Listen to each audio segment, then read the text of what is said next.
Yo, what's going on, everyone? We are live again, WrestlePurists Worldwide, episode 81, hosted by just myself.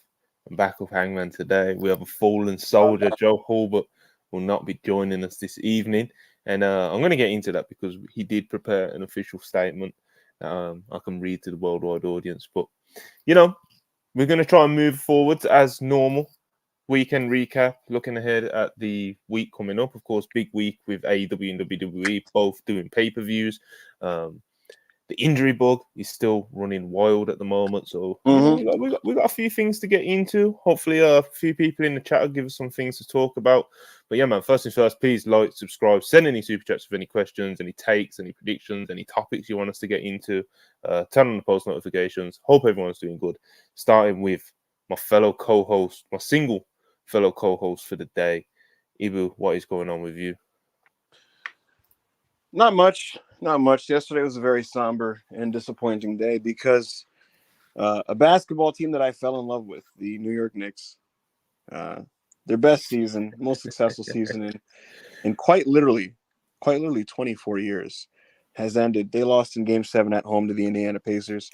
They did. And OG Anunoby, who had a strained hamstring, attempted to play. He could not run or move and subbed out after 5 minutes. That was like half the Knicks team. Yeah, he gave it a go. Didn't work. Josh Hart is playing with an abdominal strain. He could not breathe. He was struggling to breathe out there. And Jalen Brunson, our guy, Mr. Big Shot Jalen, he broke his hand in the third quarter as we were attempting a comeback run. And the season's over, and it's a really weird feeling. It's like I'm very appreciative of this season. I love this team. I'm proud of them. But it's sports, Monty. As you know, it's like, are we going to have everybody next year? Are we going to have to make some changes? It's just tough. And it's like, what is the right move to make the team better? And I guess we'll find out as the season plays. But, the season's over. That's really difficult. And that's disappointing. From a wrestling standpoint, I haven't seen any new modern wrestling since Friday night when I watched SmackDown. I watched some wrestling on Saturday night. And I'm struggling to remember what the fuck it was. But I hear, Monty, that it's a new dawn. It's a new day. The leaves are green. There's roses. There's sunflowers. There's marigolds. And there's marigolds. And so I'm looking forward to I want the live chat and the super chatters to tell me about Marigold because I didn't get to watch the show. And I woke up, right? And I was like, oh shit, Marigold. I was like, oh shit. I would have genuinely set an alarm if I remembered to watch it. But I wanted to see it in full, right? But I saw so many people talking about the show and the consensus was positive. And I was like, holy shit, this thing didn't suck. And I saw people raving about like the main event with Sari and and this new woman named Bozilla. The Unpurist page officially dubbed themselves the gatekeepers of Bozilla fandom.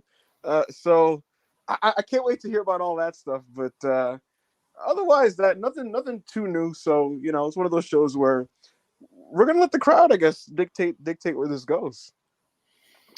Well, yeah. Speaking of crowds, the crowds at that Marigold show was he's one of the best Josh's crowds I've seen this year. And obviously, I'm not someone who watches every single Stardom, TJPW show and stuff like that. But it was quite noticeably hot when a VC. And I'm sure you'll get to some of the matches, especially the main event.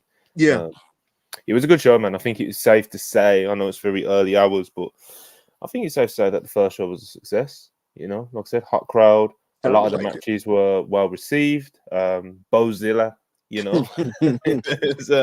lot of people made standout performances and made good accounts of themselves. So they filled Korakuen Hall. They're gonna run. I woke up and I heard that they're gonna run Sumo Hall, and I was like, that is ambitious as fuck. This is very Noah, Monty. The beginning of Noah was big talent exodus from a major promotion, and then big knockout first show where the main event of the first show was a tag match designed to get a new person over. And in Noah's case, it was Jun Akiyama, who got a pin over, I want to say Kenta Kobashi in a tag match. And then and they immediately went swinging for the fences by trying to run big venues. So we'll see how successful this one goes and how things evolve. But I always get excited about new wrestling promotions, specifically in Japan, because they tend to be, at least at the very start, more successful in these ventures from a business standpoint. And sometimes they end up flaming out after a while. But for whatever reason, Monty, historically in Japan, Japanese wrestling fans and the ticket buying public there, they're very open to just trying and to support new promotions, at least at the very beginning.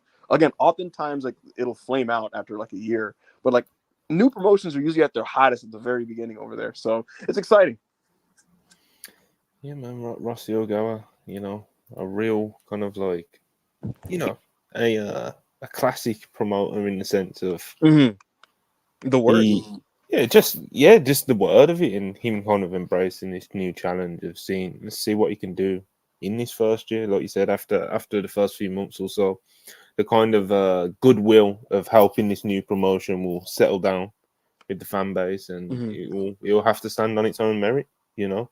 Kind of similar with AEW, like the first 6 months, a year or so, obviously a lot of Yeah, for goodwill, but sure. it got to a point where it was standing alone as its own kind of individual product that that was pleasing its fans at the time. So, um, yeah, we'll see where this goes. Obviously, there's a lot of kind of optimism, so yeah, it seemed like that a first successful show.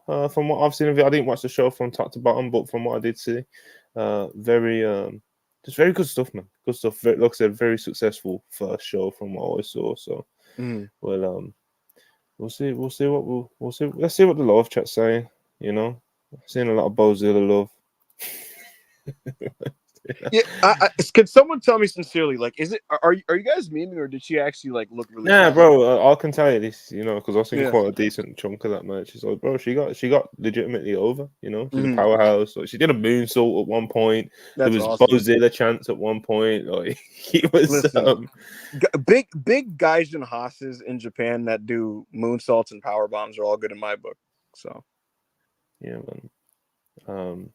But yeah, like I said, I feel there was some good performances on there as well. They set up Julia versus Saru as well, which obviously is going to be the that's so cool. sumo hall match, which that's a huge match, man. That's as big of a match as you can kind of book in terms of like Joshi stars in Japan. Right. So Yeah, that's true. That's true. it is. It really is, because Sari can have like pretty decent shows just independently putting them on herself, I was gonna because say she's a one people person tune brand. in. Yeah, bro. I think she's the only truly independent wrestler that's ever won WrestlePurists Wrestler of the Week. Because she has been kind of like truly independent for a lot of the past couple of years. So since leaving WWE, so and obviously now Marigold seems like she's going to be a big part of that. So we'll see. Like I said, she's a decent draw, man. She's a decent draw in Japan. Obviously, Julia, I think it goes at this point, especially to our audience, it goes without saying that she's obviously a big deal within the Joshi scene. So yeah, it's a good. It's pretty much as good as feuds get in terms of kicking off a Joshi promotion in Japan. Serene Julia, it sounds like Absolutely. big business, and it probably will be good business, at least at Sumo Hall. So we'll see how they load up that show. And yeah, like I said again, not to be optimistic about. If you was hoping for this to be a good show, and if you was on the fence, I think it's fair to say that the initial reaction is enough for you to kind of want to check it out. So we'll see.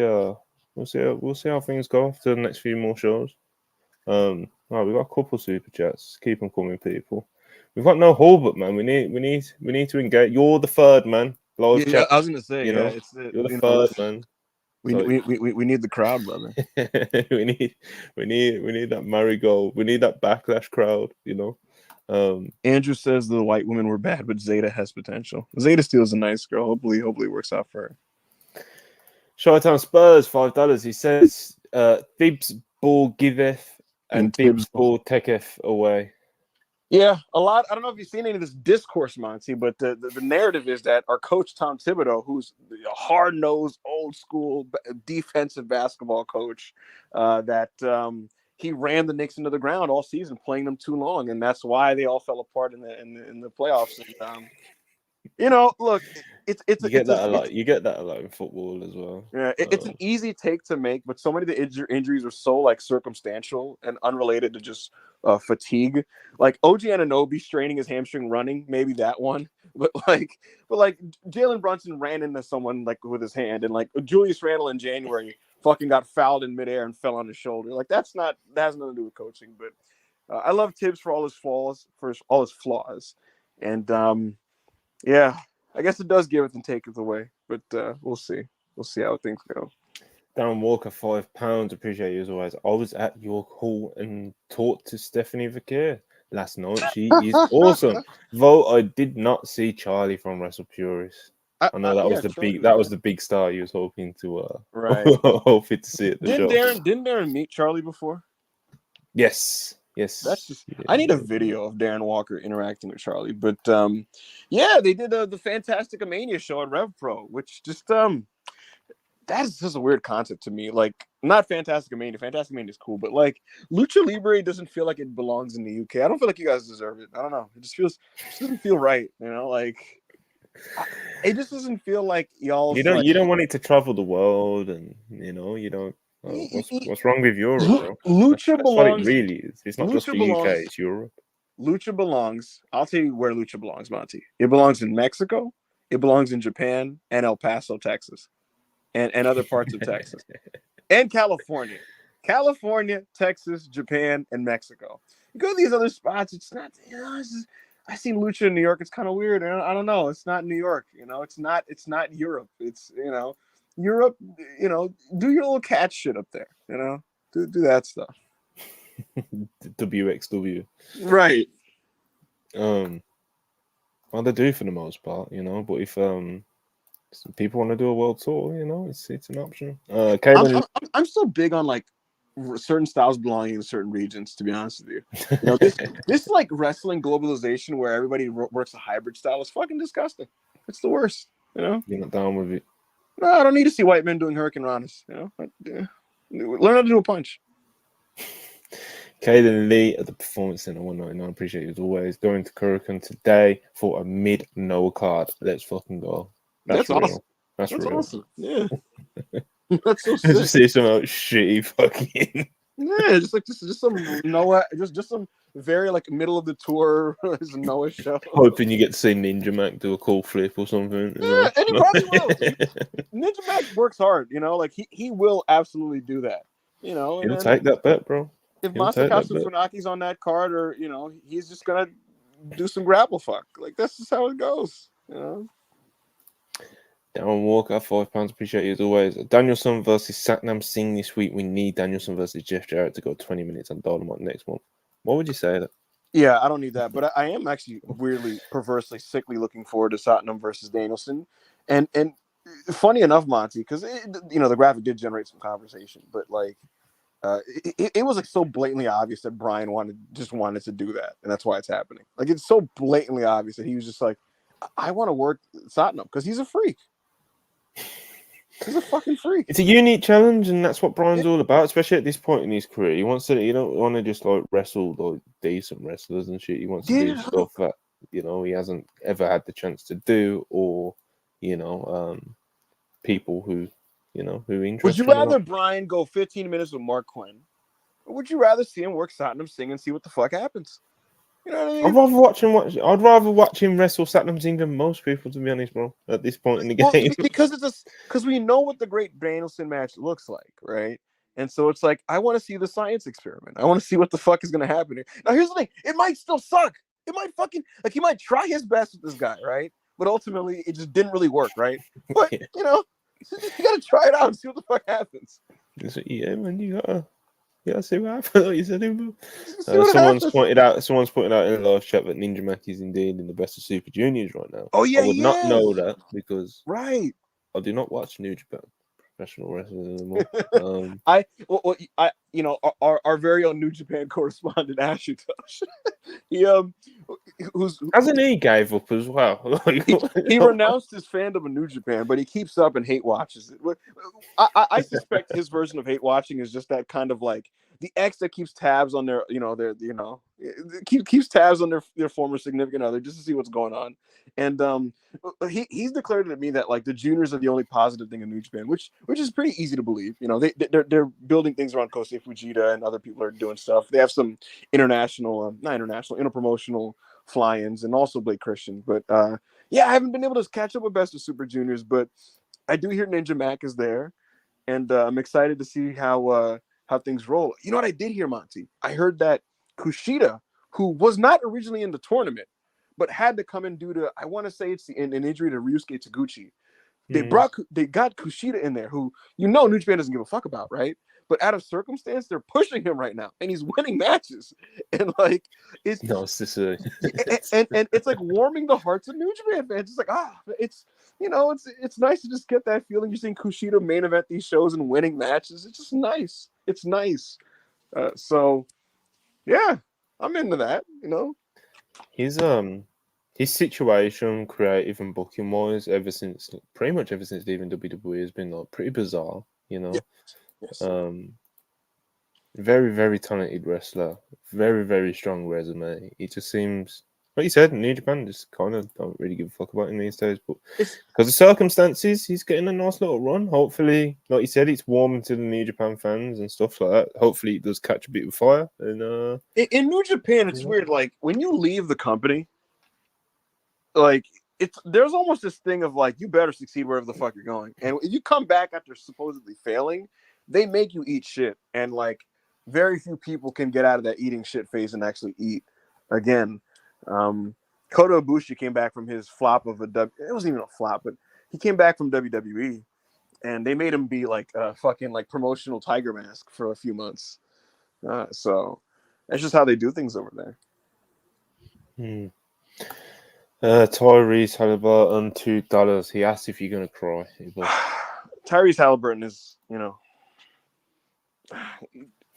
as a basketball player, I do not like that he is a front runner. If you're gonna talk shit all the time. You don't be the guy that's the best shit talk as well. Like when you're getting the shit kicked out of you. That's funny. Monty, when the Knicks are blowing the Pacers out like they did in Game 5, all of a sudden Tyrese Halliburton can't talk. But when they're up 15, all of a sudden he's gesturing and he's flexing and he's talking, he's pointing at the fans and stuff. And it's like the funniest one, Lonzy, was I don't know if you know the too small gesture in basketball. When you score on a guy who can't physically match up on you, they do the thing of like you're too little, right? He did that on our guy Deuce McBride. He's doing the too small. McBride turns around and he acts like he's adjusting his fucking nose.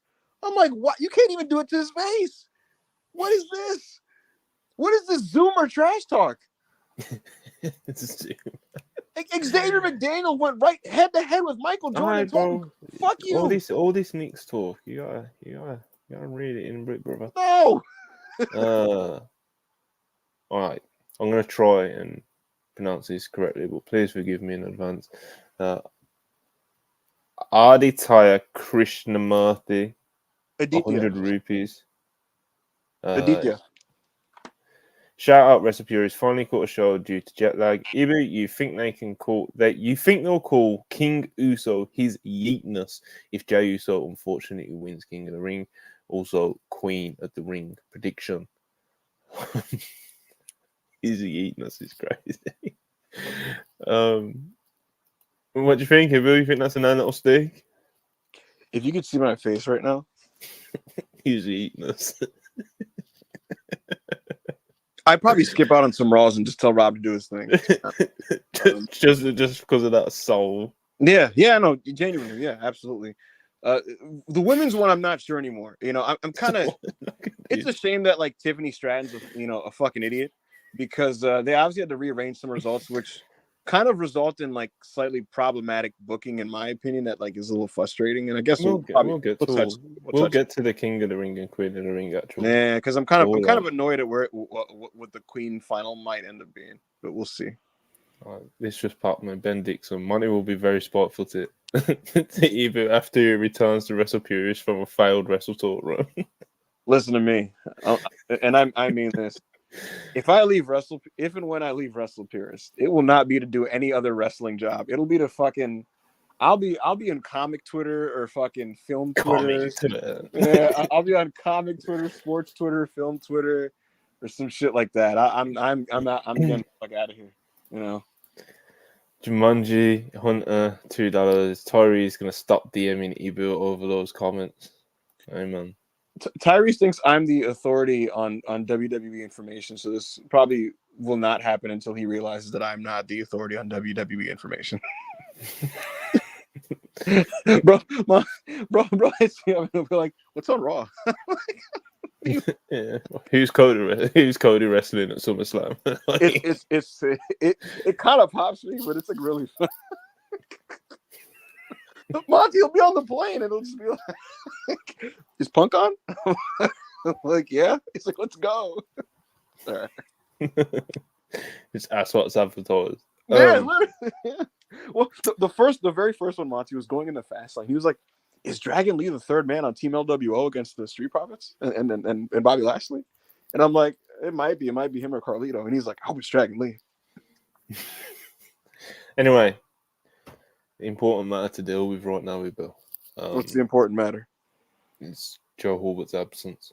Yeah, it's really sad. It's really sad. It is, man, because one thing that always popped me about WrestlePurists Worldwide, besides Manny, who obviously is kind of like, you know, he's on the bench, he's ready, you know, but he's not really into the wrestling. He's not really into the wrestling thing as much these days, or it's like, you know, he's not on the weekly show. But in terms of the three that it's been since Manny's left, you know, me, Ibu, Joe, all three of us have made it to all 81 episodes so far, about 80 episodes, barring Joe missing this one. So it was something I always kind of beat the chest about.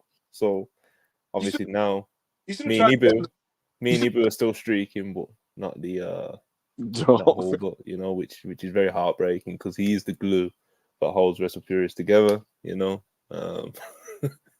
You should have got him to send like some type of audio message to count as like his involvement on this episode. It would have been a that is literally what I picture him, but he's fucked up right now, people.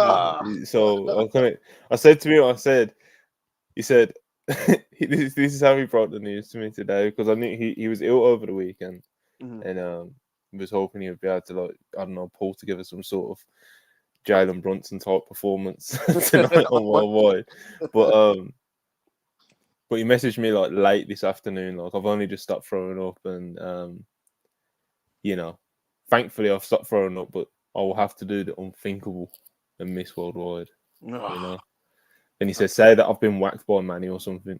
And I said, "That is the truly unthinkable. We need a recorded message or some shit so we can still mark you down as being on the show on Cage Match, but we can't. We it's like make it happen, unfortunately." You know when AEW does the graphic that makes you think the person is live? Oh, bro, it drives me. You know, this drives me. Man. And then you watch the show and it's a pre-tape. It's a 1 minute pre-tape. They did a graphic for a 1 minute pre-tape. Drives me fucking it. They don't do that as much anymore, though. They haven't done it in a minute. One time they did it for CM Punk on a Rampage, I think. Where like they've done it for Mercedes. No, it's crazy. They've done it for Mercedes like twice, I think. But after Max beat up Punk in dailies and bloodied him and was like, "I'm a snake," they did a thing where it was like Punk responds on Rampage, and it was just the like online exclusive thing where he was in the Twitter promo. Like, yeah, he's like, "I'll become a monster to fight the monster." Now here's the thing: if I didn't already see that promo like 2 days prior on Twitter, I'd be like, "Oh, that's a hell of a promo." But I'm like, I already fucking saw this. What the hell? So yeah, we haven't done that today. Okay, so here is an official statement from a spokesperson representing Joe Horvat. This was dictated by Joe Horvat to the loyal worldwide viewers. "Unfortunately, I am unable to be with you all tonight as SmackDown was so spectacular that frankly, it has left me with the shakes. I'd hoped to have recovered after 3 days, but clearly Captain Aldis's latest efforts was just too much for me to take. I will keep this in mind moving forward. Stay safe, folks." Heavy stuff, people. This is really sad. When I heard Joe wasn't, when I saw you advertise the lineup and it said backup Hangman and Montel WP, I was like, what the fuck? So was I.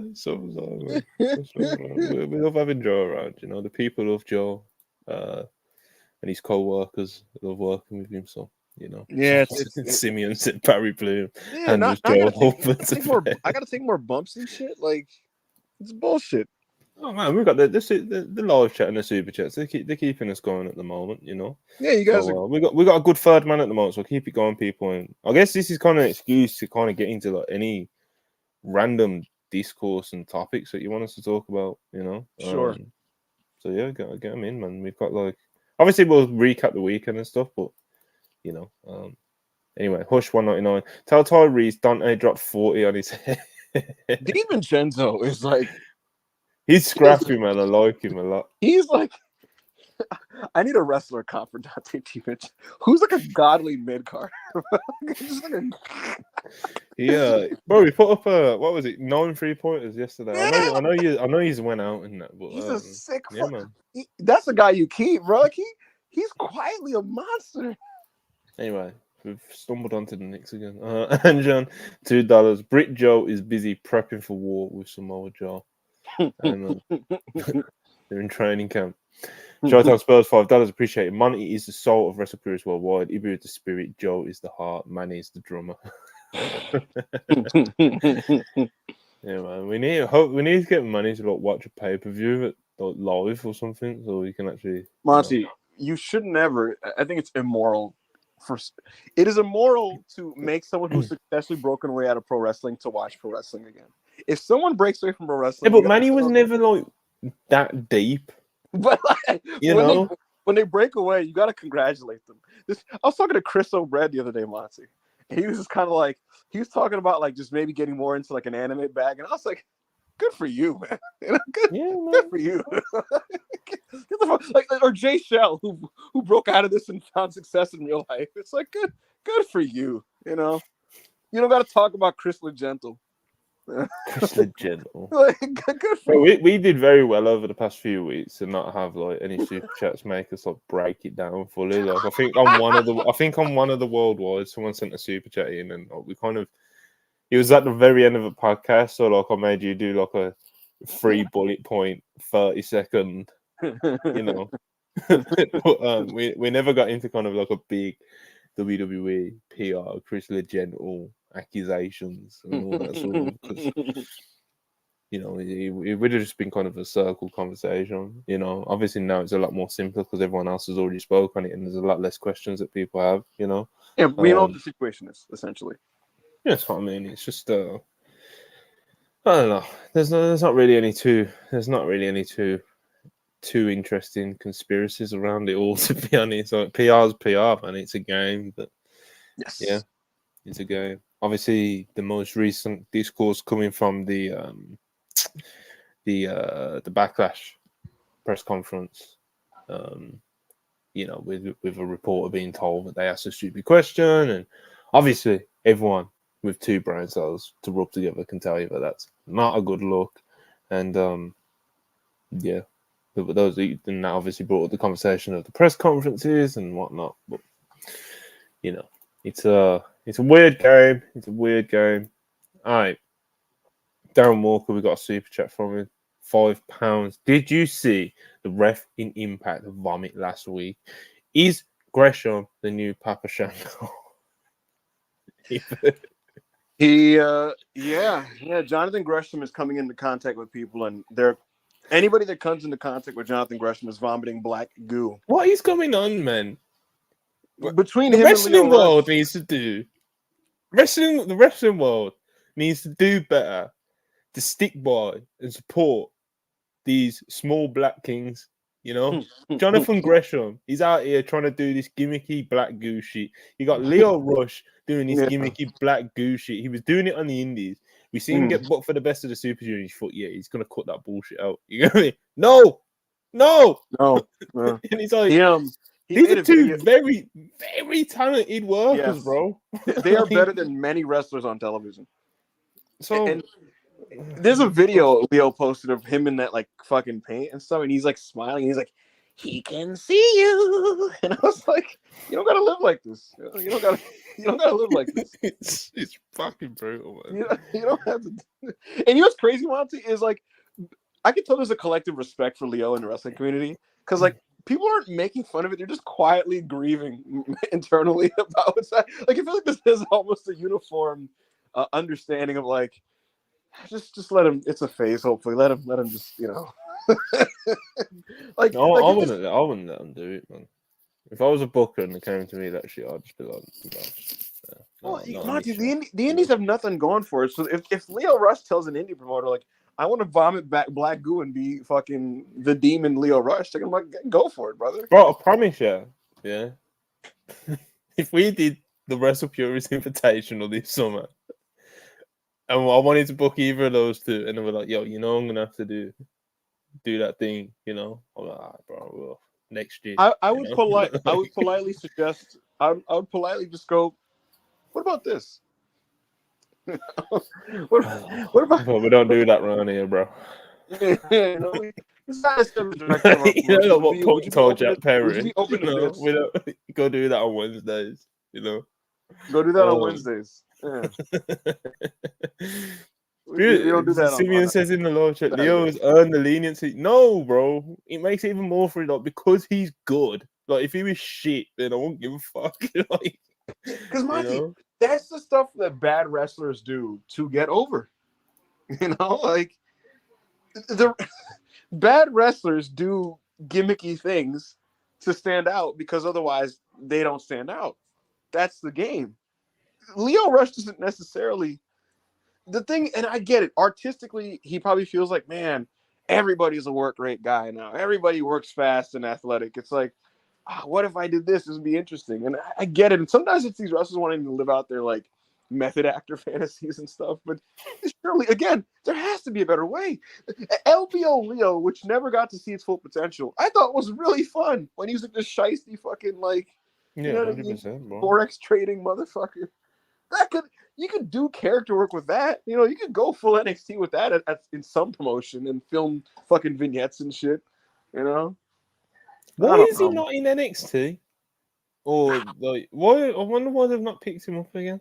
Yeah, they should hit him up. Like I know, there's been kind of like a weird kind of a cloud that follows him. Where it's like, oh, he's argued or he's done this or he's done that backstage. It's And like, Sean would love him, and Sean would also let him do whatever he wants. yeah, You know? we obviously when we spoke to him, it's just kind of like, you know,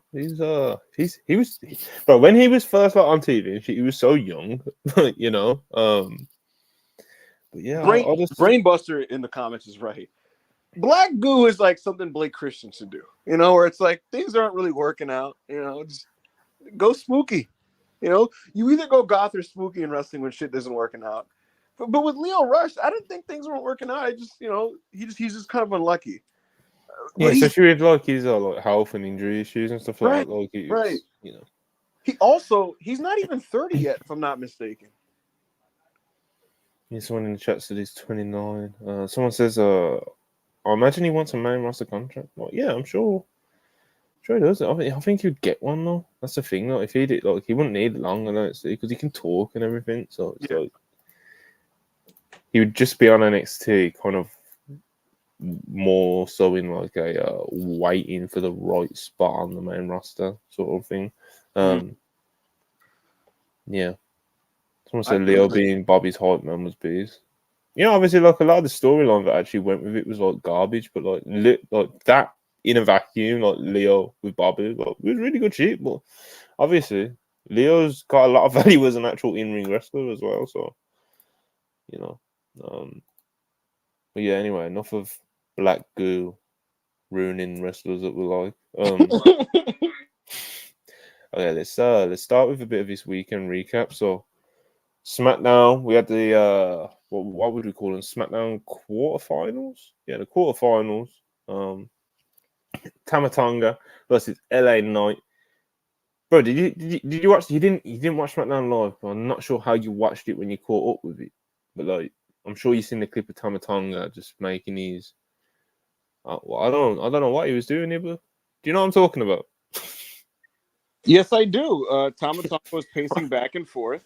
Like a dog. He was like, he's nodding his head, and he was like, I was like, okay, all right. What was all that about, bro? I'll tell you what. I like it. You know why I like it? Here's my thing now. If you're a wrestler and you can't cut a promo, you should just make subhuman noises. Tama can talk. No, he can't. No, he cannot. There's a promo he once cut in Impact that was like hilariously bad, where he was just like, Bullet Club, Gallows and Anderson, you guys want to fuck with us? You don't want to fuck with the Gorillas of Destiny. I'll fuck you up right now with my stun gun. And it was like, all right, buddy. Yeah, but that's just like when you give wrestlers a bit too much leeway. Like he can, you know, it's like if WWE said, like, "Yo, cut a promo on X," and it's different, isn't it? But I don't know, think man.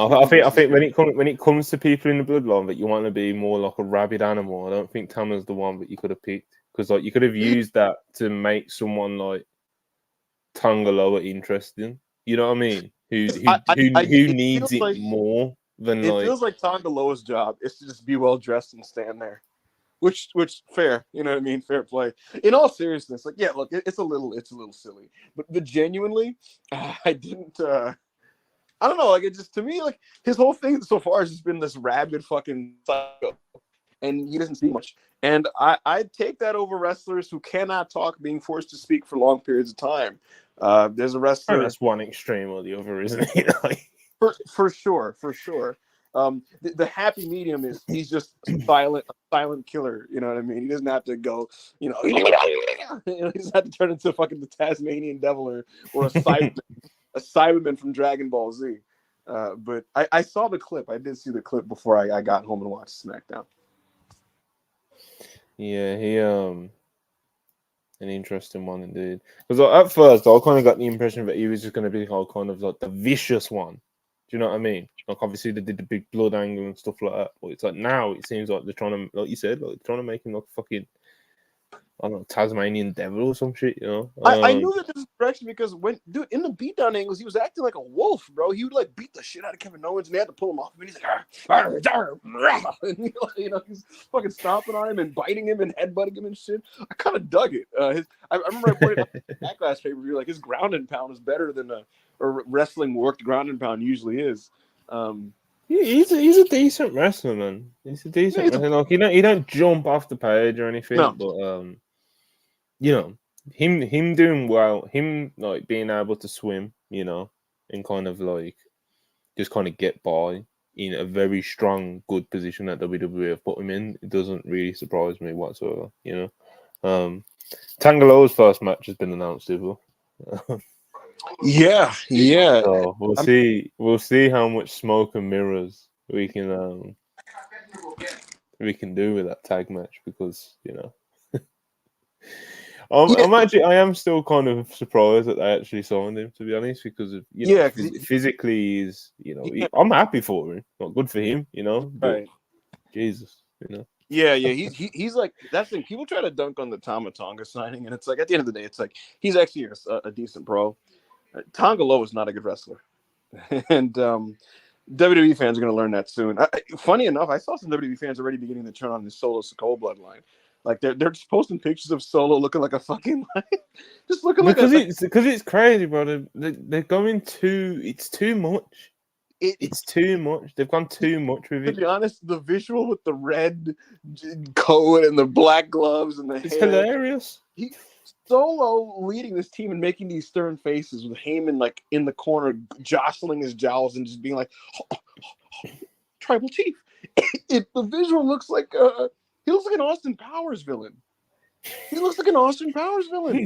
Like, yeah, the look is actually like a genuine like part of it, Like, yeah, the gloves, and it's not even just the bright red blazer. It's like it's the way shit fits him and stuff, bro. Like, it's like the shirt's all like baggy, like when like the blazer like hangs off him, like it's.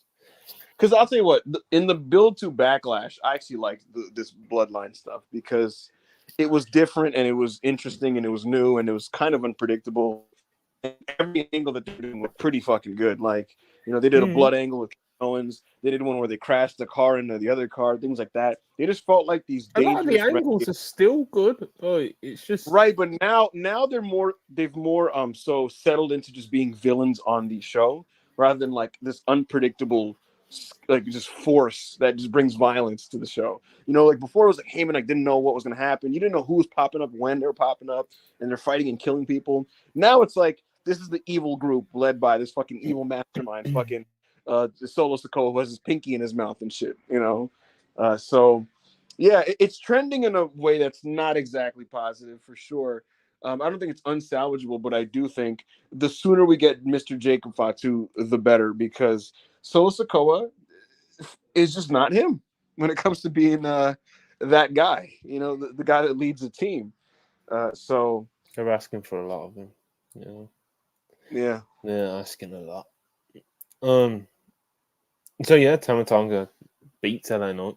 He's in the SmackDown semi-final of King of the Ring, and he will be facing Randy Orton, who defeated Carmelo Hayes in the main event. And I thought I'm really liking this Randy Orton SmackDown main event business ever. You know, it's really does something for me.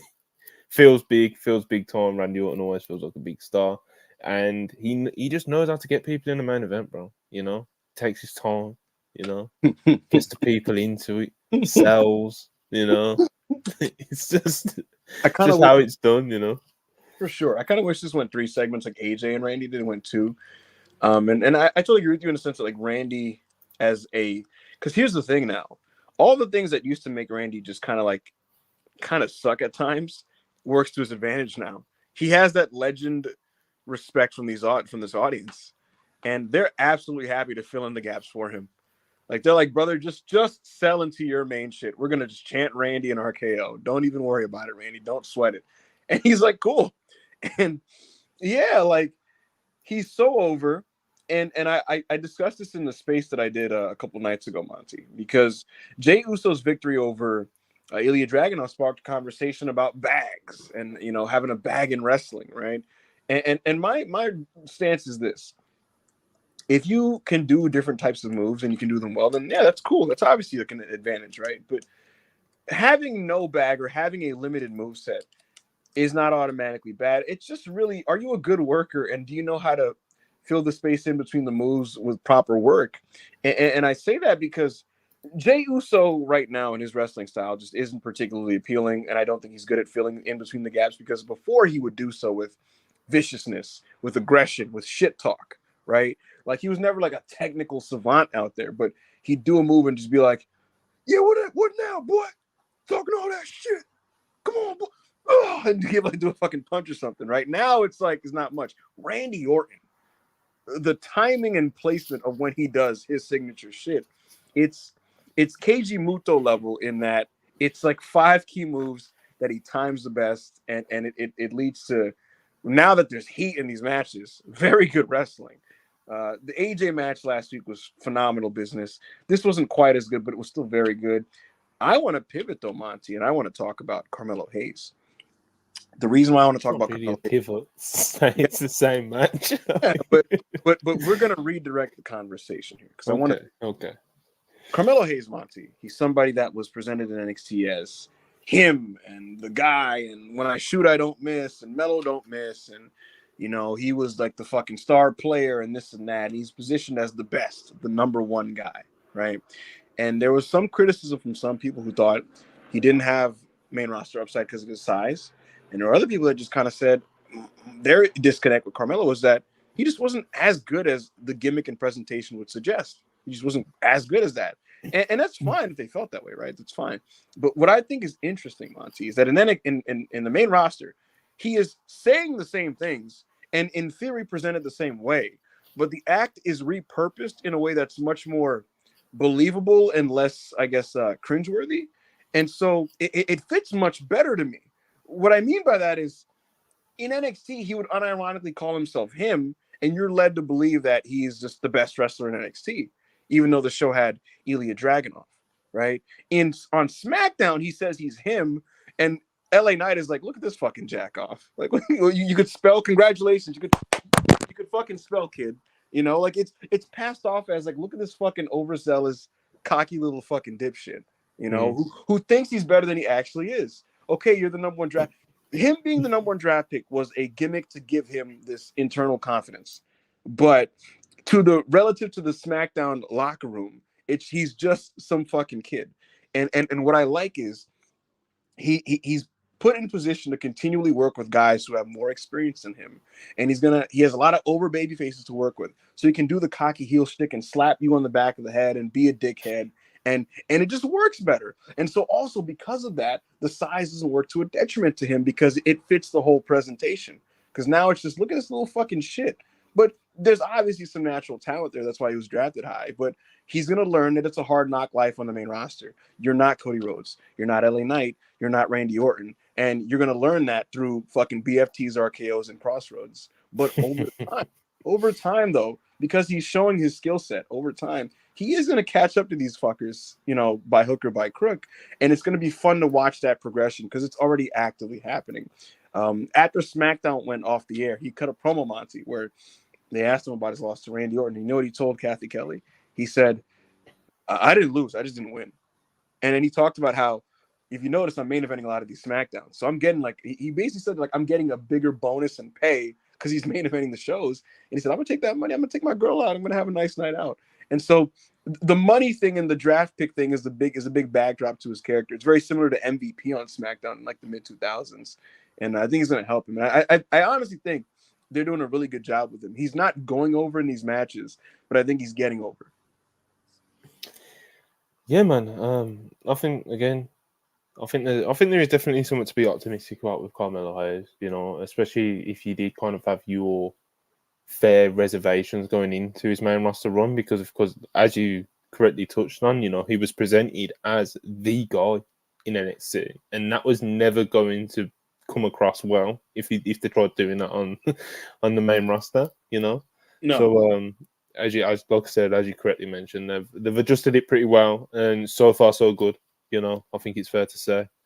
So we'll see how he continues to develop and see if he can continue to kind of swim in these big spots and main events and live up to this kayfabe #1 draft pick that he got. So that stage video was kind of sick. LA Knight's cutting his LA Knight promo, and it was a good promo, and he's going back and forth. The Knight's giving him some shit talk back, and I'm like, man, these are two wrestlers that can handle themselves. Yeah, definitely, man. When I first seen them on screen together, it's kind of like these two will probably make some pretty decent TV, Yeah, exactly.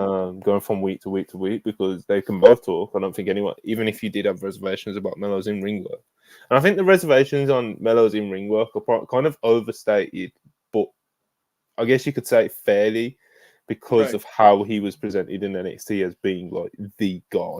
The guy, the future WrestleMania main eventer, the future world champion. So I understand people being like, he's not even great in the ring, bro. But it's like, I don't really think you can say that. A lot of people say that he's actively bad in the ring. No, it just ranges from kind of in that kind of middle ground, which I think with where he's at in his career, which I know he's not exactly a baby like some of the other NXT call-ups have been, and he did have some decent experience on the Indies and stuff. But for where he's at in his career, I think he's in a good place, man. I think he's in a good place. Yeah, I agree, and I think that working with people that are more, I'm not gonna say better than him outright, but just more experienced than him is gonna help him. It's gonna make 100%. Him better. Yeah, it's gonna make him better. 1,000,000%, man. 100%. So like I said, keep an eye on his progress. I'm sure he'll continue to be pretty heavily featured. So yeah, Randy and Melo. Randy goes through. Tama and LA Knight. Tama goes through. We've got Randy and Tama for the SmackDown King of the Ring semi-final. So big business. Obviously, Yeah, WrestlePurists Worldwide will be rooting for Randy. But that knee. I was fired up on the Raw review because I thought about it, and I don't know how close you've been watching these shows, but Monty, how did Gunther win his match against Kofi Kingston? What move did he use? Do you remember? Crab. Was it a half crab? No, double-legged crab. Yeah, he did double leg. How did he use a half crab against Woods before the King of the Ring tournament? Or am I imagining that? Was that a double crab as well? He used a half leg, and then Woods kind of kicked him out of it, and then he got done in with the double leg. Okay. And so what I was going to get at was Gunther has won 3 consecutive matches with the double-legged Boston Crab. Monty, what part of the body does that move target? I like where you're going. What part of the body? The part that Randy is, he's expertly selling in front of his live SmackDown masses.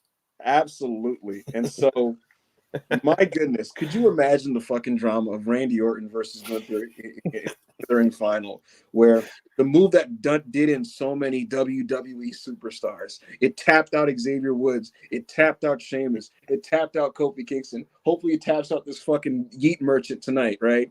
And Randy Orton, who's who's going to be in excruciating levels of pain with his back, who's been selling it all match. He's going to be put in this move that beat 4 straight guys, right? But because he's Randy, he's able to kind of muscle his way out of it, right? And somehow get off a desperation RKO. Boom! The crowd goes nuts, right? But guess what? Randy can't make it to the cover. He can't make the cover because he's holding his fucking back. He's holding his fucking back. And Gunther's going to get him back in that. He's going to work that fucking back. He'll flip him over on his stomach, do a splash on his back, pause. You know what I mean? Power bomb him again. Power bomb him again. Referee stoppage. Randy Orton loses. Gunther is the king of the ring for 2024. He beat the legendary Randy Orton. The legend killer has been beaten by another future legend. That'd be nice. But here's the deal. Sometimes we can't have nice things. And there's a very realistic possibility staring us down the barrel, Monty, where Jey Uso beats Gunther tonight. And if he beats Gunther tonight, Randy Orton's not going to the final. If Jey wins, he's going to face Tama Tonga. And I'll tell you what, this has been a very fun tournament filled with very diverse, interesting wrestling matches, some of which have been very good. And one of the big strengths I'll say about this King of the Ring, generally speaking, is that a lot of the matchups can go either way. There's been a lot of matches where I'm like, well, it could go this way, it could go that way. Yeah. And they kind of give you hints that it might go in both directions. Like both matches are very much possibilities, like for the next round, but then they'll pick a direction between towns that don't necessarily like it's almost like they're not afraid of just beating people. I guess is the point I'm making. The women last week were the best example, which we'll get into, where Bianca Tiffany could have went either way, Nia versus Jade could have went either way. And so, like I said, because of that, we have 2 very possible finals. This Gunther backwork on Randy final is very possible. But at the same time, at Backlash in France, Jey Uso walked into the bloodline. He could very well face them. And I think I speak for you and most of our audience that one of those matches is a much better match than the other one. So we'll find out tonight what happens. Because, again, if Jey beats Gunther, then all of this is moot point, and Randy will not be beating Tama Tonga. Yeah. All right, let's talk about the Queen of the Ring then. About the Queen of the Ring.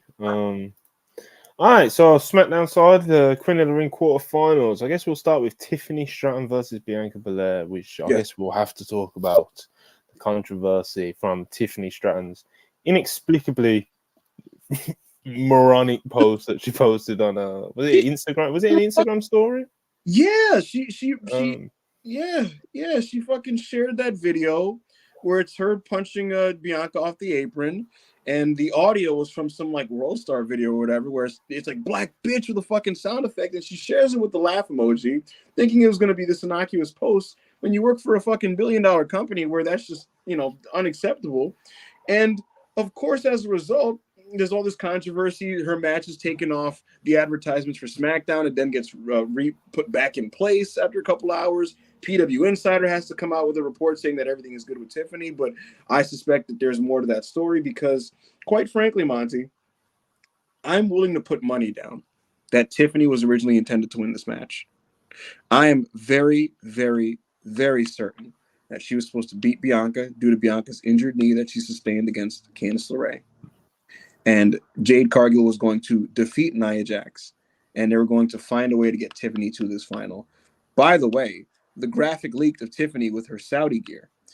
And unfortunately, because of her own stupidity, a self-inflicted wound, I think her punishment was quite literally that, well, you're going to take the job here to Bianca Belair. You're not going to win this because it's out of line just in general to make that post. It's also doubly out of line because you're an NXT call-up who's getting the biggest rocket ship push of any of the call-ups, by the way, the biggest rocket ship. And you are trying to go into business for yourself, making unapproved social media posts that are absolutely correctly deemed racist. And so, yeah, she shot herself in the foot, which is frustrating because I'm a fan of her work, right? So I'm really mad, Monty. I'm really mad. You know why I'm also mad, Monty? I wanted to see Tiffany versus Io in the final. And there's a chance we're going to get Io versus Bianca. And I don't know if you remember the last Saudi match, Monty, but it fucking sucked. So We'll see what happens there. But they had a good match. I'll tell you that. Bianca and Tiffany did have a good match. And I think it's a matchup we'll see more and more down the road, and it'll get better and better from there. Yeah, not the greatest week for Tiffany Stratton at all. Like I said, just straight up moronic. There's not really any excuse in it. Absolutely, like, no matter what angle you look at it, even if you try and look at it from a sense of like you want to give her like some leeway in the sense of like, oh, maybe she didn't catch that at the start or whatever it may be, or maybe she's just genuinely like that kind of like ignorant and like that dumb. Either way you look at it, like it's just completely like moronic. Just ill advised, yeah.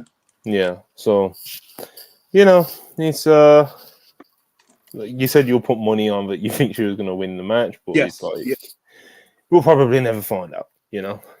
That's kind of how that sort of thing will go. They'll keep that close to the chest if she was meant to win, but like you said, there was kind of like that leak picture of the gear. So I don't know, but it's not good. It's not good. But as you mentioned, there was a PW Insider report, and I think there was a report from somewhere else as well, saying basically, like, Tiffany's still in good standing with WWE. She hasn't got like any crazy heat or anything like that, etc., etc. So, yeah, maybe I don't know. Yeah, she has the benefit of having potential. She's someone they see something a lot in, obviously. And we all see it. So she's going to be allowed to fuck up a little bit. These things, especially in their early offenses, are going to be things that just delay her push rather than kill it, And that's just how wrestling goes, where basically if she was someone at the bottom of the totem pole, she's probably not going to see television for a couple months. But because she's Tiffany Stratton and they have high hopes for her, presumably, that the punishment is just going to be a talking to and a slap on the wrist, which in this case would just be, well, you're not going to go over in this match. So, yeah, I mean, they love Tiffany. Again, how can you not as a talent, right? Like, she looks like she's going to be a champion sooner rather than later, quite frankly. Yeah, she probably will be, and it's like, I don't know. It's obviously the live crowds were completely unaffected, but that's usually is the case with like social media controversies, Correct. So like the crowd will probably like say if Brock came back tonight, the crowd would probably go insane for it. So that's kind of the weird thing with the live crowds compared to like, what we see on social media and kind of backlash in that sense. But yeah, regardless of the crowd kind of not really taking any notice of it, she still shot herself in the foot, man. It's still an own goal that she did not need to score, even if whatever sort of like leeway or excuse you want to make for her. Regardless, I think all of them point to her being kind of like moronic in that moment. So so yeah, she had a decent match. Tiffany and Bianca, they had a pretty good match. It got like fun and dramatic in like the last 2 minutes. It was fascinating to observe from the standpoint of these are two legitimate homegrown performance center prospects, and seeing them like wrestle a match is interesting because you could see what the strengths and weaknesses are. The athleticism is undeniable, in the sense that like these two are excellent athletes. And when it comes to doing some really physically impressive stuff, I mean, it's right there, right? When it comes to just kind of the natural flow of a match working, like you still see those weaknesses in Tiffany, and to a much lesser degree, but still discernible at times, Bianca, especially when she's leading. You still see it a little bit, but like I said earlier, I think this is a duo that, if everything goes to plan, will be working with each other for years to come. Yeah. Yeah, I can see that too. Obviously, Bianca going through, as we've already touched on. There was even some controversy on the Bianca side. Everyone thought she was pregnant in Friday daytime. Everyone was like, "Oh, Montez Ford changed his bio to something," and it was like, "Oh, Bianca's pregnant," and etc. etc. But Twitter is remarkable. Yeah, don't fear, right? And Angelo Dawkins had a great time for like 24 hours after this, just kind of laughing at people's theories, But yeah, a lot of people thought Bianca Belair was pregnant Friday daytime, and she's clearly not. So yeah, even a lot more light-hearted controversy on the Bianca side. If I was Paul Levesque, man, and I know how important Bianca is to my product, I'm looking at Montez every day and giving him a stern look, like, all right, come on, man. Like anything, right? Yeah, just like, come on, man. Don't fuck up. You know? He's already got like 2 or 3 kids, Montez has, like outside of like his relationship with Bianca, like before Exactly. Bianca. So we know he's got ammo. You Yeah, know, and I'd be telling him, let's keep that in the holster, all right? You know, I need Bianca. Please, don't do this to me. Don't fucking do this to me. Alright, the other Queen of the Ring quarterfinal, Nia Jax versus Jade Cargill. This was real gross, bro. You know, This was hilarious. this is real, just 2 larger than life characters physically, and you know, just these two juggernauts facing off, doing the big stare down. You know, then it unfolds into chaos, people, and they do like a real pro wrestling angle. You know, Yeah. like with Jade's daughter, where like Nia's getting beat up. Jade's daughter's. The Nia's beating up Jade. Jade's daughter's like front row, like mommy, mommy, mommy. Jade goes over, so like mommy's gonna be okay. Nia Jax yanks her away from her daughter. Jade goes tumbling down. Nia Jax gets in the daughter's face, like your mom sucks, and she's like, no, she doesn't. It's just real graps, bro. It's just real graps when Jade hits him with a super kick and drops Nia, and then Nia tries to get a chair, and there's like a DQ, and Jade's now out of the tournament, but she hasn't been pinned yet. But it is her first loss in WWE. A DQ loss to Nia Jax. I'm sure those 2 will have a few more matches down the line. Obviously. And I'm fired up for it, because the kind of chaos of the brawl that they did after was like, it was pro wrestling. You know, it was pro wrestling. It was all Japan pro wrestling. It was traditional pro wrestling chaos. The type of non-finish to build to rematches, and frankly, it would have been ill-advised to have Jade Cargill versus Bianca on a TV next week or this week. I don't think that's the spot to do that match. I think the spot to do that match is SummerSlam. So if Bianca's going to advance, then you have to have Nia beat Jade Cargill. But then the dilemma is, how do you pin Jade Cargill? Well, you don't pin Jade Cargill. So they did the best possible salvage job of this situation, which was a DQ, a heat-induced DQ. And what I'd say is that the chaos of the situation was pretty fun. Like the way it was just kind of like just a mess of a situation that needed to be contained. I thought that was well executed, and I guess we'll see how this Jade Nia thing evolves. I thought that getting Piper Niven and Nia on SmackDown was the right call, because my stance on the whole thing was Jade and Bianca are gonna need big people to work with, you know, because if you want to accentuate their strength and their fucking physicality, then it's just not going to translate the best if all they're doing is squashing the Candice LeRae's of the world. So having those women, I knew that it was going to be a big period for both of those 2 women, and we're already seeing it. You know, Piper Niven was effective as a foil to Jade last week. This week she's positioned in opposition to Bayley, so she's probably going to go for that belt probably at the next pay-per-view after this one. And in the case of Jade and Nia, I mean, look, that was a potential Mania match for me. When Jade was able to lift Nia at the Rumble, that immediately got her over. And yeah, like when they get to have a wrestling match, that's going to be big time, a serious singles one. That's the one that I think you could do that at. What's the show after this this pay-per-view? Is it Money in the Bank, or is it Clash at the Castle? Because either way, no matter whatever it is, I would put Jade and Nia in the middle of that card, give them 6 minutes, build to the big slam, and it's just a nice win for Jade Cargill. I'd also be tempted, frankly, to pair. They gotta find Nia another big person to pair with, so that they could be the monsters that Jade and Bianca fight. We need a Miracle Violence connection for them to take down. You know, a Gordy and Steve Williams duo. So if you got it, because I know they've been teasing Robert Stone reuniting with Chelsea Green in NXT. If you could split Piper from Chelsea and just throw her with Nia as the 2 monster girls, I can dig it. I can fucking dig it. So yeah, we'll see how that evolves. But I thought the angle worked in the context that it was used in. absolutely.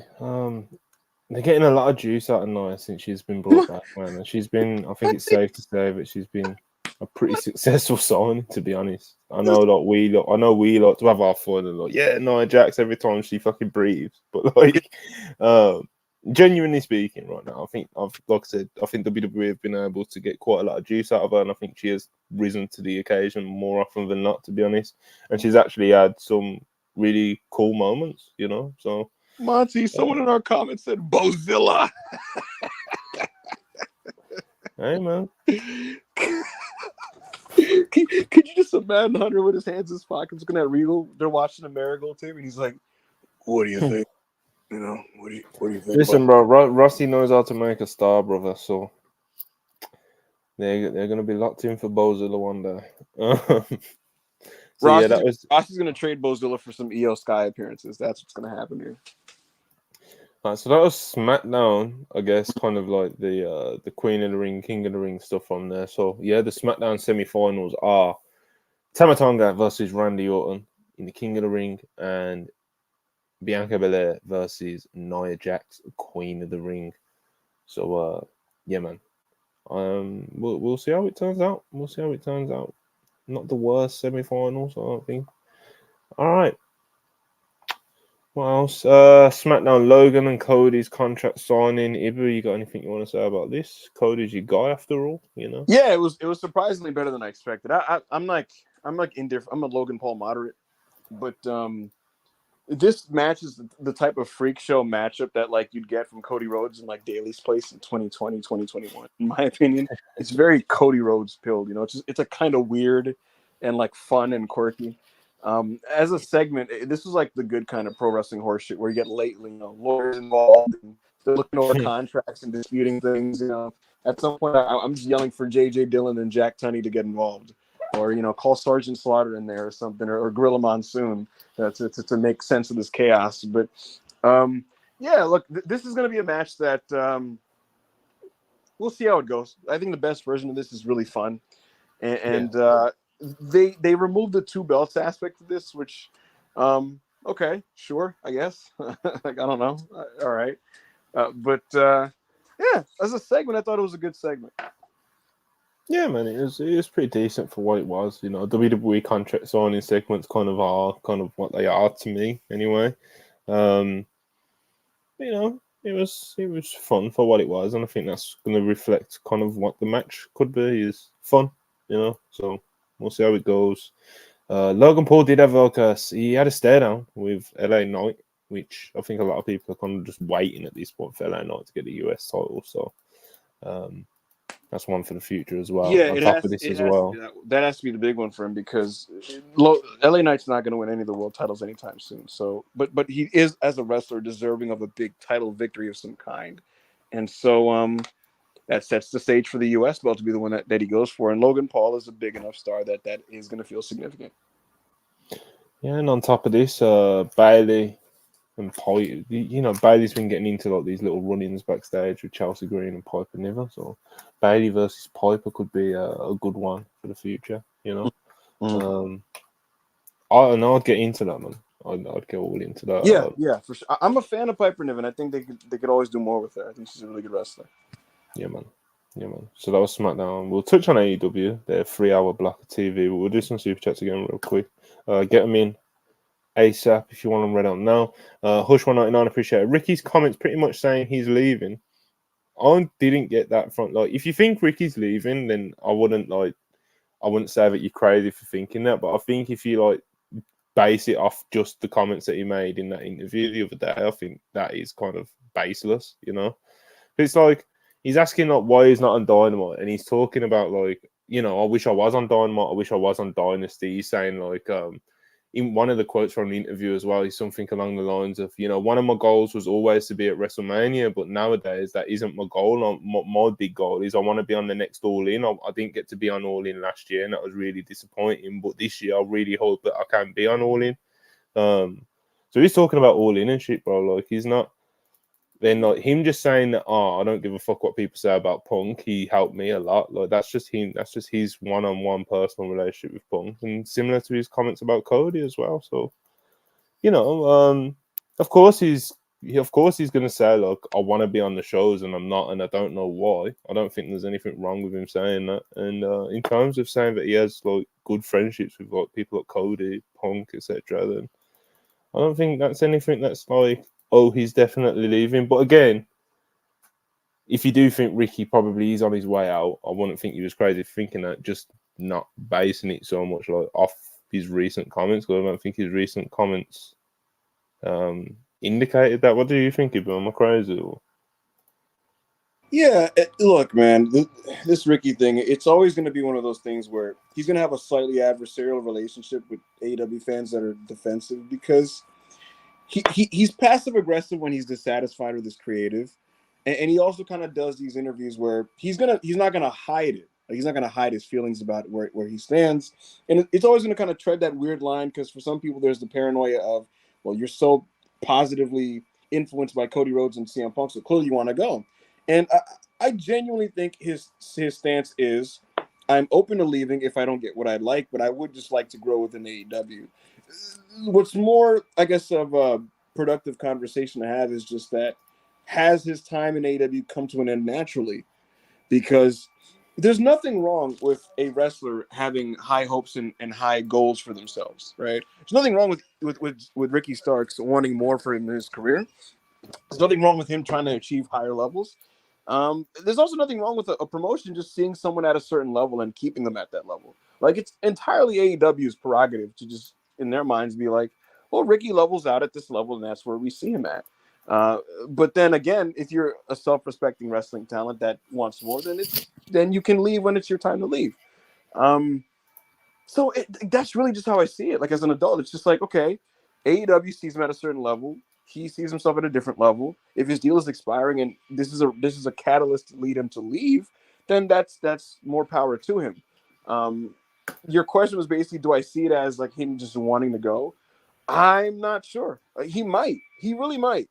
But I guess it's yet to be determined. And once you start to get more concrete information on what his plans are, and if he is genuinely leaving, then the conversation should shift to, could he actually work in WWE and what would he achieve? And I guess we await that confirmation before we kind of take that next step. Like Yakuza in like $4 or $5, do you think Bloodline Wolfpack have main event potential, or are they just Cody and or Roman fodder? I guess it depends, because obviously the crew isn't complete yet.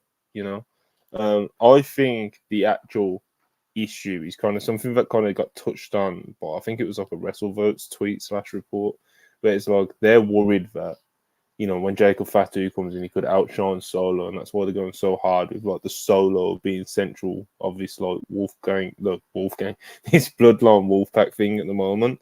And I think that could actually be detrimental to the group, because I do think if Jacob Fatu came in as like a big splash, as like the final piece, and he was kind of like the main single star in this like Bloodline 2.0, I think it does have main event potential.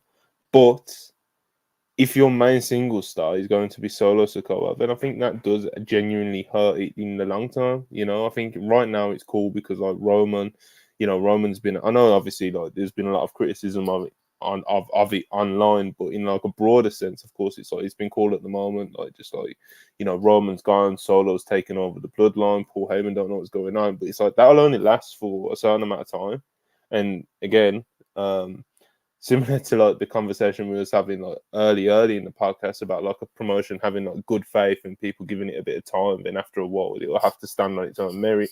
That applies to the actual individual wrestlers as well, like Solo Sikoa. Like, yeah, the novelty of him being the guy that's trying to take over Roman's group is gonna wear off eventually. Paul Heyman can only act surprised and shocked faces for so long, and it's still having novelty. So he would have to stand on his own merit for him, you know, for after a while, which I don't hate on Solo. I actually think he's like a decent piece of TV, you know. But in terms of like making him like a main event single star, I think he's very, very, very limited in that sense.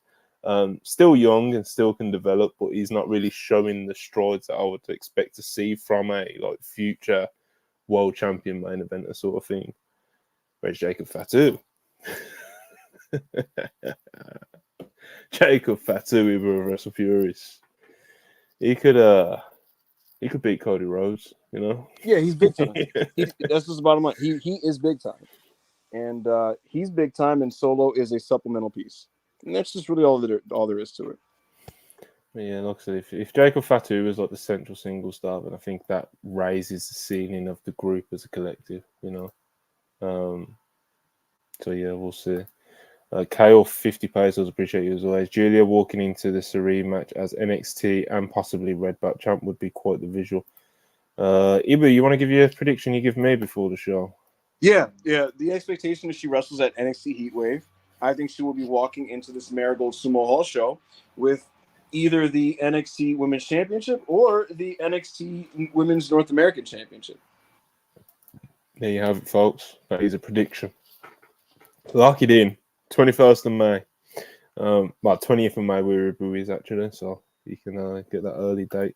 Anyway, Bud the Builder, $2 Canadian, appreciate it. Is it wrong to be a milkman? It depends, brother. It depends. Depends what your beliefs are, you know. We'll save that for the back of Paying That Side. You know, we'll break that one down, especially with everything in moderation, brother. Especially with all the new additions in the WNBA. But we will wait a minute. we will break this down. Monty, did you see? Oh my goodness! No. We got super chats. Will Chisholm has important messages here. Will Chisholm with $5. Y'all think they changed the finish to Bianca versus Tiffany because of the social media drama? Yes. This obviously was from like 20 minutes ago or something. So you did get your answer if you've been listening this whole time. I wholeheartedly 100% believe yes. Which is $10. Appreciate you. I thought it was funny how people reported Cora Jade was at NXT live show saying she's coming for the title. I'm like that title has Julia's name all over that. I don't see Cora Jade winning the NXT Women's title anytime in like the next 2-3 champions, you know. But she's out at the moment, so it's like, she can. Of course, if she's as an injured wrestler, of course you're gonna be like looking at the world title like when I get back. Cora's gonna be Cora's gonna be gone until like November. So yeah, she blew a knee, didn't she? Again. So, yeah, well, because her and Nikita Lyons posted that picture together, and they both had the knee braces on. That wasn't that long ago, man. Darren Walker, £2, appreciate it. Will Camille debut at Double or Nothing and help Mercedes win? Maybe. Maybe. I wouldn't say it's likely, but I wouldn't write it off, maybe. Not a terrible shout down. Will Chisholm, $5, appreciate you as always. Again, Cyberfight president saying we need to be stronger with WWE. It was nasty. I mean, that's because of WWE having the reputation that it does online, But like, if you're the fucking number 2, because you've got Bushiroad and you got Cyberfight, if you're the number 2 in Japan, like, I don't think there's anything crazy or particularly like nasty with like wanting to try to strike up a strong partnership with the biggest promotion in the world, So it's like, I mean, it could be nasty. It could get nasty, and like I said, I understand kind of like reservation, especially with kind of like WWE's past dealings with other promotions, because they don't particularly play nice. But I think in this day, with how the wrestling landscape is now, I think you can kind of they both got the same TV deal in Japan as well. Like there's already some kind of like synergy there. We've been seeing it since last year, Mania last year. Here's the key, Monty. Because a lot of people will correctly point out that WWE is obviously going to be in this thing to acquire wrestlers that they are interested in, and that's their prerogative as a business that just wants to gain good wrestlers. What Noah and widely Cyber Fight need to do is just, if you're gonna dance with the devil, you just have to know the dance moves, and frankly, they just have to be smart about it from the standpoint of you just hope, if you're a Noah fan, if you're just somebody that supports the promotions under the banner of Cyber Fight, you have to essentially look at it as I hope they know what they're getting into, and I hope whatever reason why they're doing it, it's to benefit them. Because if Noah gets, let's say, high-end wrestlers to make appearances on their cards out of this, and maybe they borrow a person or something, then that's a beneficial move. If whatever they get out of this allows their business to grow, then it's a positive move. If it becomes a parasitic type of deal where they got nothing out of it, but they just ended up getting ransacked, then no, it wasn't a positive move. We saw what happened in the UK indie scene. So again, each side is presumably in it for themselves. You have to be aware of that, and you just have to make sure that whatever you do helps your promotions.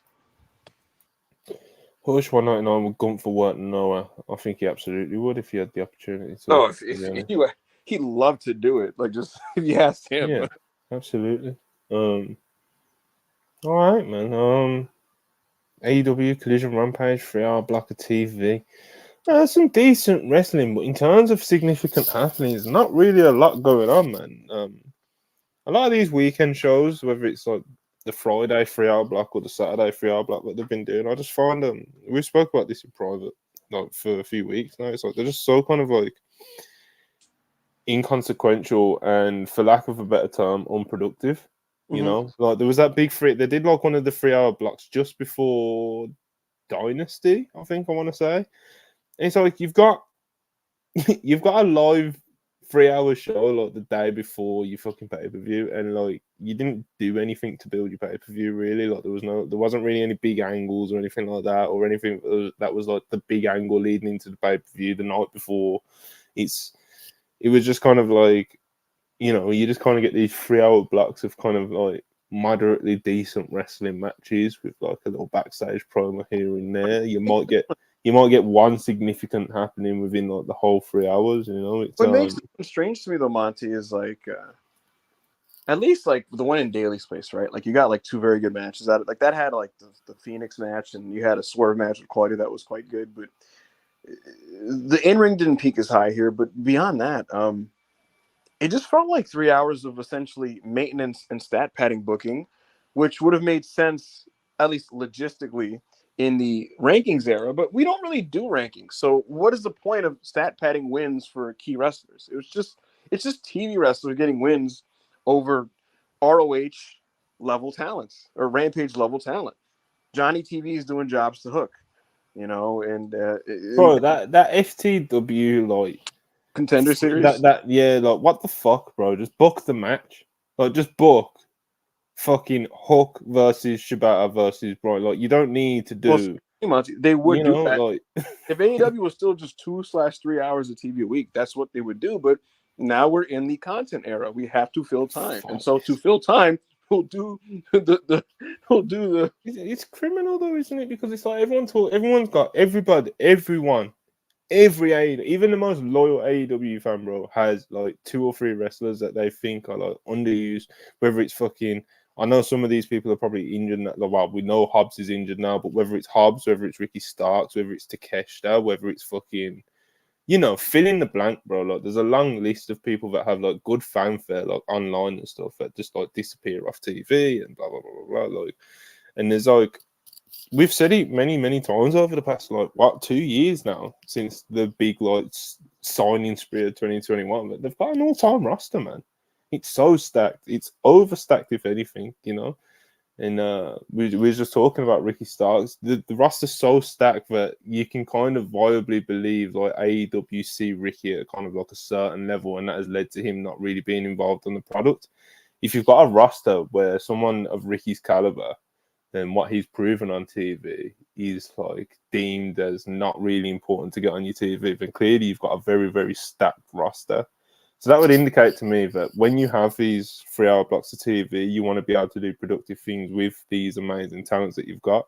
But instead they just do like fodder that doesn't feel like had much thought put into it.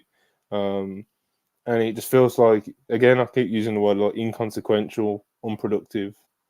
And it's just, like you said, it's just kind of like fodder, filler. Just let's fill up some time. But, you know, it's tough, man. You know, because me personally, I don't think there's any excuse for it. Like, I know, like, you know, you got 2 hours of Collision, you got 1 hour Rampage, you got 2 hours of AEW Dynamite, and you still have talent that a lot of fans would like to see more of and seen in like meaningful roles. And when I say meaningful roles, I don't mean like if you're a Brian Keith fan, this situation that he's been put in here, where it's like, okay, you beat fucking Bear Boulder, which everyone could have predicted. It didn't particularly go very long, and it wasn't really particularly like a good showcase for either man, because it's like, what is that match ever going to be? Then now he's going to be in his freeway, probably just to eat a pin, and it's just like, what's the fucking point? Like, just you don't even need. I said you don't need to do the free matches to book the freeway, but you don't even need to do the fucking freeway, bro. Like, why does like? I mean, It's like just book Hook versus Jericho again if that's what you really want to fucking do. Even though most of your fan base, well, I wouldn't say most of your fan base, but the vocal part of your fan base don't even want to fucking see it. So I don't know, man. I just don't know. Yeah. I'm just at the point personally where these very just clearly just content filling AEW broadcasts, it just shows that if it's not Dynamite or it's just not a show I'm reviewing, I'm not gonna watch it in full because I'm not obligated to, and I'm not really given reasons to watch full. And the crazy part is AEW kind of never did proper like traditional wrestling TV, but the appeal was like, like they brought back like really like live unscripted cool promos, and you got wrestling on a level be above any other wrestling TV show. And so it was like if a certain Dynamite was essentially just a mini pay-per-view, you were getting a 2-hour show that was better than like any other wrestling thing you were getting for that month. And the in-ring doesn't peak as high anymore, so it's like that's not much of a viewing incentive.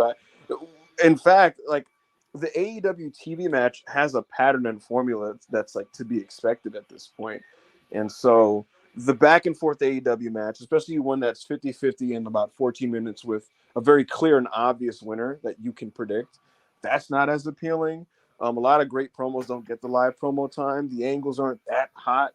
And so it's like, what's my incentive to watch, especially specifically for the modern version of an AEWB show, which is these collision shows. And in this case, it was an extreme case. This was really just a 3-hour rampage.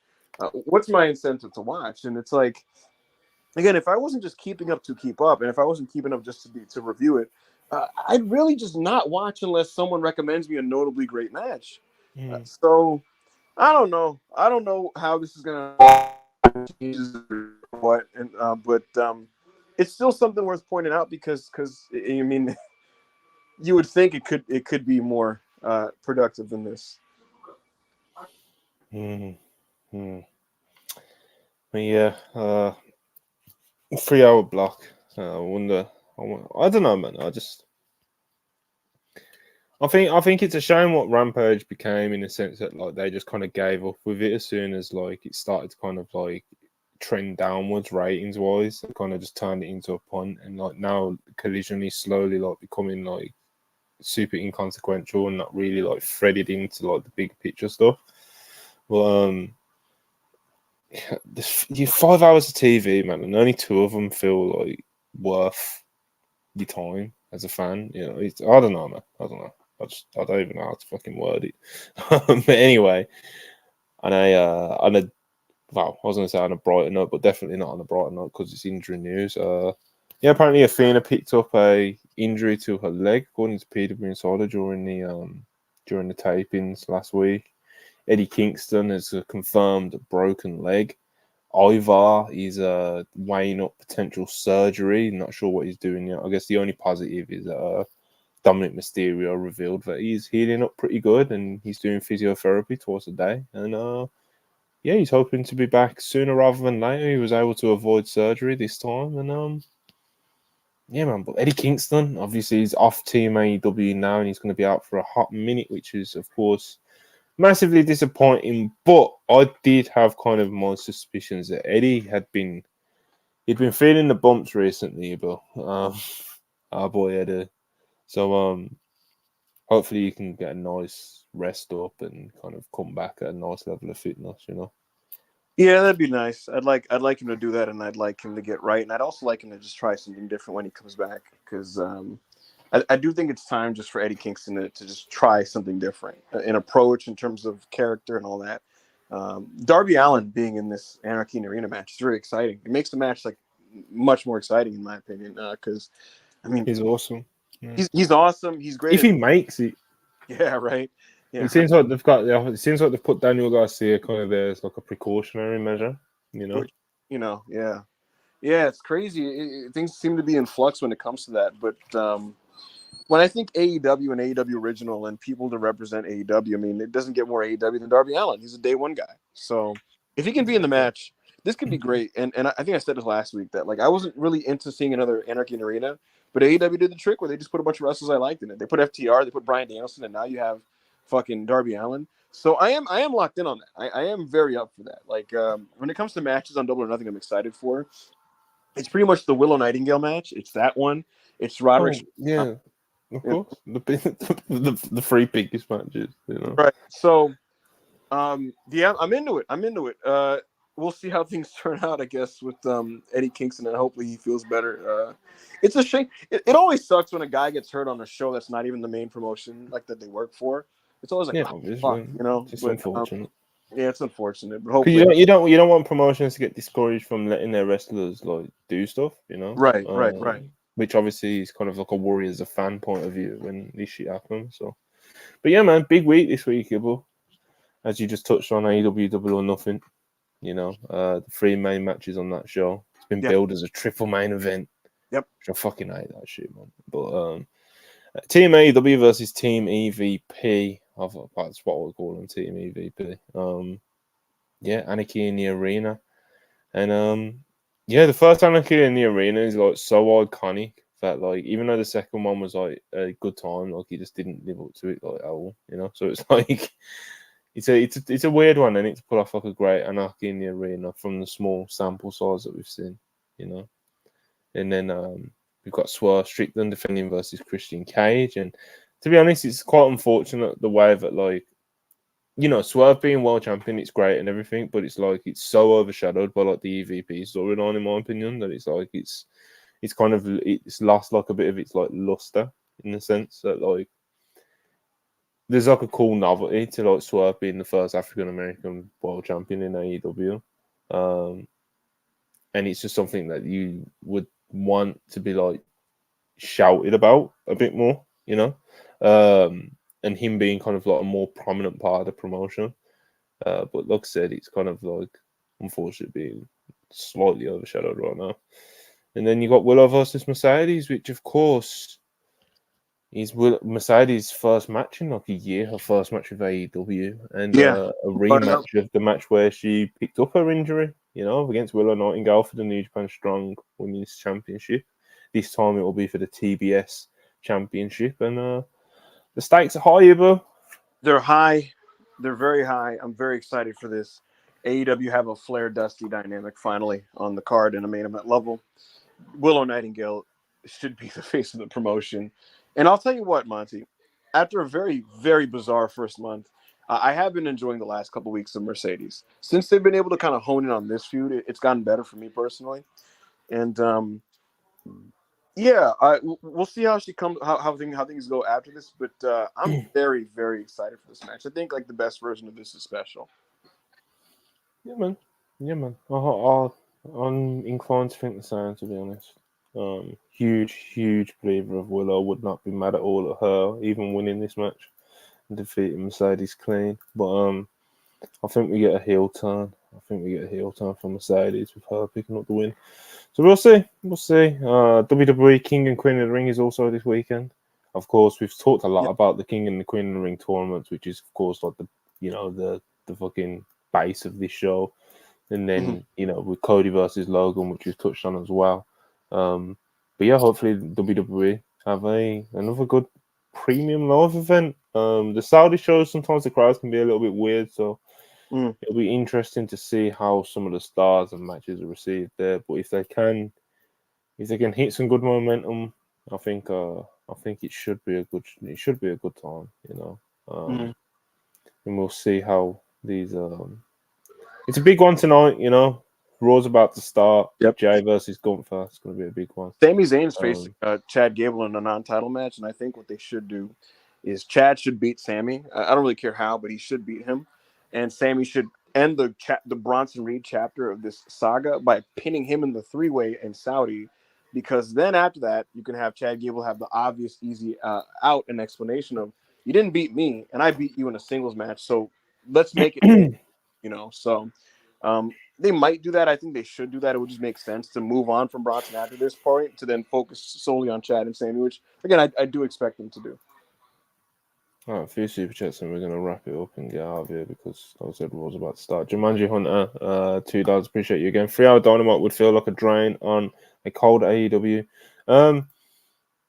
Yeah, man. No, like I said, I think the way that they use their TV time is something that probably needs to be significantly addressed. So if they were given 3 hours of Dynamite to have to come up with every week, I do worry about how much of that would just turn into fodder.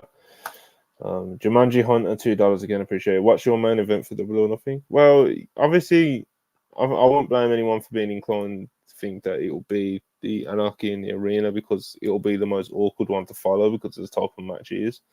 I hate like the double, triple main event bullshit, man. Like just say it with your chest what the main event's gonna be, like you don't have because there is one main event. Like if Mercedes versus Willow goes on in the middle of the show, bro, that's not the fucking main event. I don't care how you brand it, Like if you put Swerve versus Strickland on 2 from the top, then it's not the main event. Like I don't know. I'll just say I don't like it when WWE does it. I'm not even a huge fan when people do like if you main event night 1 of WrestleMania, you've main evented WrestleMania. I only use that one if I want to be biased when I'm talking about Bianca and Mercedes being 2 black women that have main evented WrestleMania. But outside of that,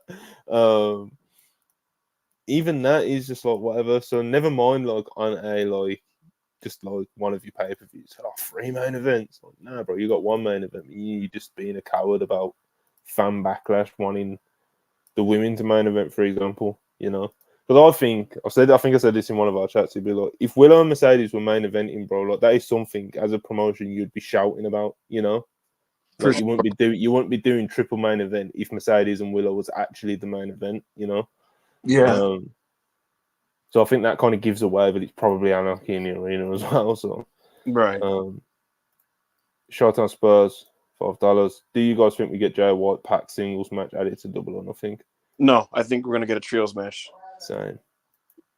Jumanji Hunter, $2. Last super chat. Double pay-per-view preview this Friday. We're definitely going to do previews. I'm not sure how I'm going to format though. So the double preview thing, I'm not sure we'll do that. It'll probably be separate. But I'll see what my main players are saying. Ibu, Joe, Charlie, etc. So we'll see what's going on, man. All right, we're getting out of there. Raw's already commenced. So, yeah, man. Appreciate you guys for tuning in. Appreciate the like. Appreciate the Appreciate the super chats. Please like and subscribe on your way out, and we'll be back tomorrow with a Raw review. Isra, Rob, and Ibu. I'm hoping. Hopefully, Ibu's not completely broken and depressed because he's calling. He's calling the police about Jey Uso or whatever. And yeah, man. I thought Ilya was going to beat Jey in it. So, but you know what? When after about this is not the time to get into that conversation, but I did realize that I was wrong like pretty quickly into that match. Yeah. But anyway, thanks for watching. Peace.